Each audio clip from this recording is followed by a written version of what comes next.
What if I told you that banks make billions of dollars every year using this simple trick, and most people don't even realize it? In this video, I'll explain how understanding money changes your life in the simplest way possible. No confusing terms, no financial advice, just education to help you understand how the system really works. Section 1. Core concept. What this system actually is.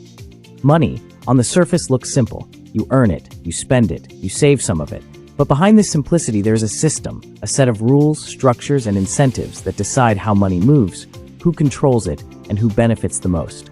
This system exists for one main reason: to manage trust at scale. When millions of people exchange value every day, there has to be a framework that keeps things predictable: prices, payments, lending, and storage of money. That framework is what we call the financial system. People use it because it feels safe, it feels official, it feels unavoidable. Most people don't question it, not because they're careless, but because the system is designed to feel normal. And that's important to understand. What feels normal is often just what we've grown used to. Section 2. System design. How it actually works. Let's break it down step by step, calmly and clearly. Money enters the system through salaries, businesses, governments, and institutions. Money is stored and moved. Banks and financial institutions act as managers, not just holders. Your money doesn't sit still, it circulates. Control comes from flow, not ownership. The real power isn't in having money, it's in deciding how money moves, when it moves, and at what cost. Institutions benefit from scale. Small percentages applied to millions of people become massive numbers. Individually, it feels insignificant. System-wide, it's enormous. This doesn't mean the system is evil. It means the system is optimized for efficiency, predictability, and institutional stability. The key point is this: the system is not designed around individual understanding. It's designed around participation. You don't need to fully understand it to be part of it, and most people never do. So by now, the goal isn't fear, and it's not solutions yet, it's awareness. Because once you realize that money operates inside a system, you start noticing where confusion comes from and why so many people feel stuck without knowing why. In the next part, we'll look at the small, common mistakes people make inside this system. Mistakes that feel harmless, but quietly compound over time. Why most people lose without realizing it. By now, you understand one thing clearly. Money doesn't work randomly. It works inside a system. And here's the uncomfortable truth. Most losses don't come from big decisions. They come from small, repeated actions that feel harmless. This part is about awareness, not blame. Section 3. Common mistakes most people don't notice. Mistake 1. Treating normal as safe. Most people assume that if something is common, it must be harmless. Monthly payments, rolling balances, long-term commitments. Because everyone around them is doing the same thing, it feels normal, even responsible. But systems don't reward what feels normal.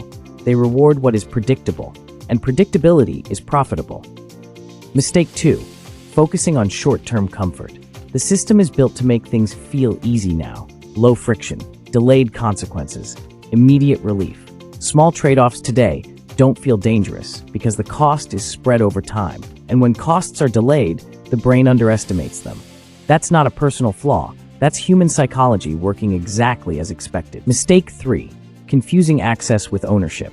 Access feels like control, but access is temporary. Ownership is structural. Most people operate inside rules they didn't design, with timelines they didn't choose, and conditions they don't fully see. The system allows this, not by force, but by convenience. Mistake 4. Ignoring compounding effects.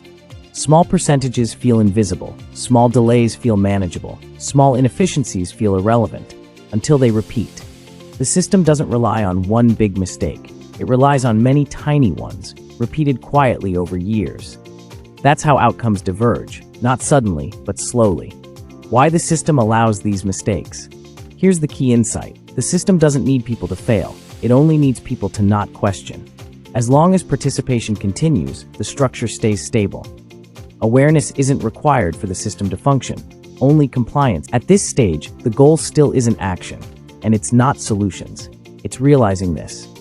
Many people don't lose because they're irresponsible. They lose because they never saw the full picture. In the next part, we'll shift perspective, not toward escaping the system, but toward understanding how smart users think differently inside it. How smart users think inside the system. By this point, one thing should be clear. The difference between people who feel trapped and people who feel in control is not access, it's perspective. Smart users don't fight the system. They don't panic about it either.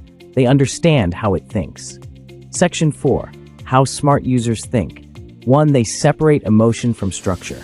Most people interact with money emotionally. Stress relief, fear, urgency. Smart users don't eliminate emotion. They just don't let emotion make structural decisions. They understand that systems don't respond to feelings. They respond to rules, timing, and consistency. Emotion is human. Structure is institutional. Confusing the two creates friction. 2. They think in systems, not events. A common mindset is event-based. This month, this bill, this expense. Smart users zoom out. They think in cycles, patterns, long-term flows. They don't ask, is this good or bad right now? They ask, what pattern does this create if repeated? Because systems don't care about one-time events. They care about repetition. 3. They respect time more than speed. The system rewards patience more than intensity. Fast reactions feel productive. Slow consistency feels boring. But institutions are built around long timelines, predictable behavior, gradual accumulation. Smart users align with this reality. They don't rush to win. They avoid putting themselves in positions where time works against them. 4. They understand where power actually comes from.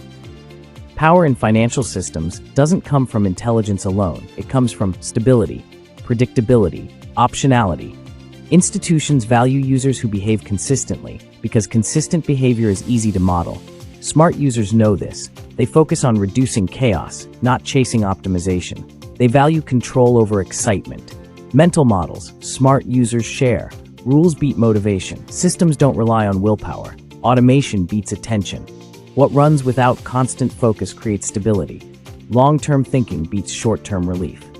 Temporary comfort often hides structural cost. These are not tactics, they are ways of seeing. Perspective shift. At this stage, something changes.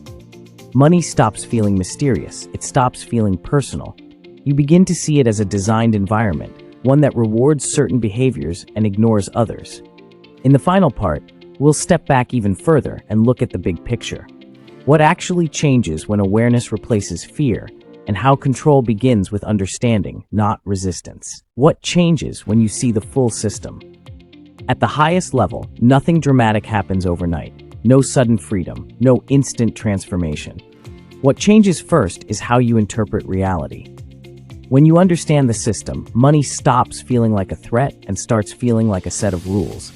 And rules can be understood. The long-term impact of awareness. Awareness doesn't remove systems, it removes confusion. When confusion disappears, fear reduces, reactions slow down, decisions become less emotional. You stop blaming yourself for outcomes you never fully understood, and you stop expecting the system to behave emotionally because it never does. Over time, this creates a quiet shift, from panic to patience, from urgency to clarity, from reaction to observation.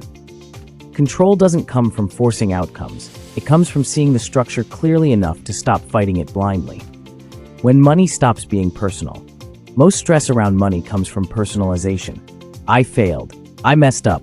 I'm bad with money. But systems don't judge. They don't punish emotions. They simply respond to patterns.